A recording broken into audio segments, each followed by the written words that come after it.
Τελειώνοντας η φετινή σχολική χρονιά, που εμένα ήταν η πρώτη που εργάστηκα και μάλιστα σε ξένη χώρα, ήθελα πάρα πολύ να ευχαριστήσω μία από τις συναδέλφους μου για όλη τη βοήθεια που μου προσέφερε, όχι μόνο στο εργασιακό μας περιβάλλον, αλλά και γενικότερα. Για μένα ήταν σαν να έχω κάποιον δικό μου άνθρωπο εδώ πέρα, κάποιον φίλο, κάποιον συγγενή, με βοήθησε πάρα πολύ.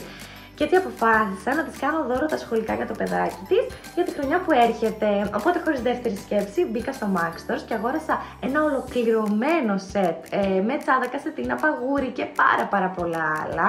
Θα σας το δείξω αμέσως και μείνετε μέχρι το τέλος, γιατί κάποιος τυχερός από εσάς θα κερδίσει δωροεπιταγή 100 ευρώ από το Max Stores για να πάρει και αυτό στα σχολικά για το παιδάκι του.